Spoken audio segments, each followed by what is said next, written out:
उधर दिल्ली सटे गाजियाबाद में Uttar Pradesh special task force ने फर्जी दूतावास का भांडाफोड़ किया। गाजियाबाद के कविनगर में इस दूतावास में एक नहीं चार देशों की एम्बेसी चल रही थी। घर के बाहर 4 डिप्लोमेटिक नंबर प्लेट वाली लग्जरी गाड़ियां लगी रहती थी।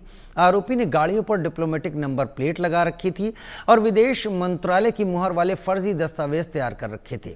एसटीएफ ने छापेमारी में यहां से 12 फर्जी डिप्लोमेटिक पासपोर्ट बरामद किए हैं। किराए के मकान में चलने वाले इस फर्जी दूतावास से 44,70,000 कैश बरामद हुआ। खास बात यह कि 4 अलग अलग देशों के दूतावास एक ही घर में बनाए हुए थे। आसपास के लोग भी इस घर से बाहर से गुजरते समय शांति से निकलते रहे, लेकिन जब यूपी एसटीएफ की नोएडा यूनिट ने छापा मारा तो पूरा राज खुल गया। इस फर्जी दूतावास से दूसरे देशों में जाने के लिए लोगों को वीजा तक मुहैया कराया जा रहा था।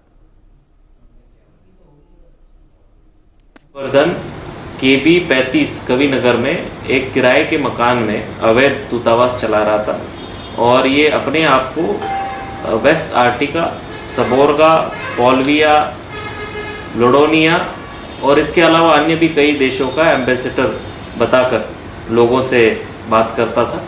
इसके पास से कुछ गाड़ियां भी बरामद हुई है जिनमें इसने डिप्लोमेटिक तरीके की नंबर प्लेट्स लगा रखी है जो किसी भी जगह से अप्रूव नहीं है। लोगों को प्रभाव में लेने के लिए, उनसे ठगी करने के लिए, उनके दलाली करने के लिए ये कई सारी मॉर्फ फोटोग्राफ का भी इस्तेमाल करता था, जिसमें इसने अपने आप का कई गणमान्य लोगों के साथ में मॉर्फ फोटो भी बना रखे।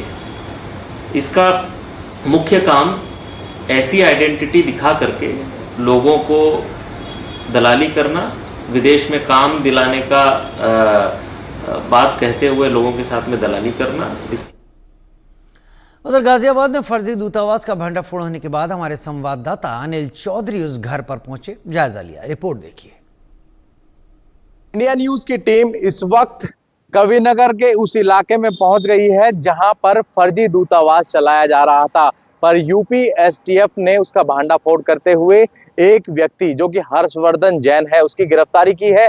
यही वो कोठी है जिसके अंदर फर्जी तरीके से दूतावास चलाया जा रहा था और पूरा गोरख धंधा यहीं से चल रहा था। हालांकि ये बताया गया है ये कोठी किराए पे जो है हर्षवर्धन की तरफ से ली गई थी और ऐसे में अवैध तरीके से माइक्रोनेशन देशों का दूतावास इसी कोठी के अंदर चला रहा था। इसमें एक व्यक्ति की, जिसमें कि हर्षवर्धन जैन की गिरफ्तारी जैसा कि मैंने बताया उसकी हो चुकी है और साथ ही 4 देशों के एम्बेसडर अपने आप को ये बताया करता था, लोगों को गुमराह करा करता था। इसके पास से डिप्लोमेटिक नंबर प्लेट लगी 4 गाड़ियां बरामद की गई हैं। ऐसे में 12 फर्जी डिप्लोमेटिक पासपोर्ट भी इसके पास से बरामद हुए हैं। विदेश मंत्रालय की मोहर लगे कुटचित्र भी, दस्तावेज भी बरामद किए हैं। वहीं 2 फर्जी पैन कार्ड और 4 दर्जन से ज्यादा अलग अलग देशों की मोहर और तकरीबन 44 लाख रुपए इसी कोठी से बरामद किए गए हैं, क्योंकि यूपी एसटीएफ को ये सूचना मिली थी कि यहाँ पर फर्जी एम्बेसी चलाई जा रही है।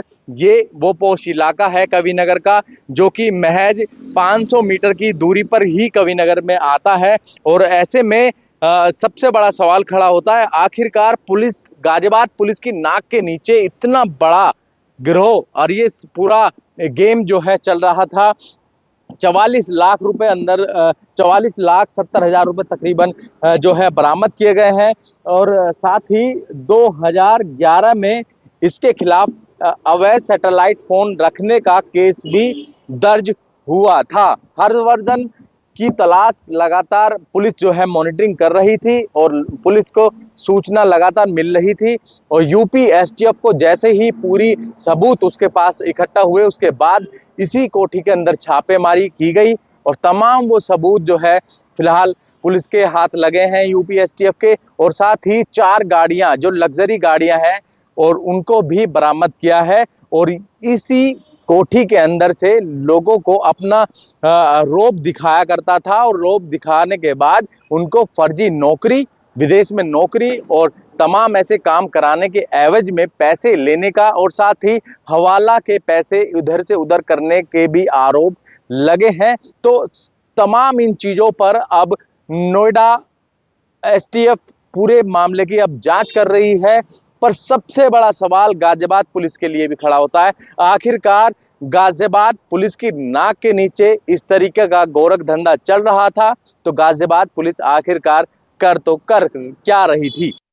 दिल्ली से सटे हुए गाजियाबाद के पौष इलाके में फर्जी दूतावास चल रहा था, जिसकी सूचना यूपी एसटीएफ और नोएडा यूनिट को मिली और एक संयुक्त टीम बनी और गाजियाबाद के कविनगर क्षेत्र में छापेमारी की गई, जिसमें कि 4 गाड़ियां बरामद हुई जो कि फर्जी तरीके से चलाई जा रही थी और लग्जरी गाड़ियां हैं जिनसे पूरा जो है गोरख धंधा चल रहा था।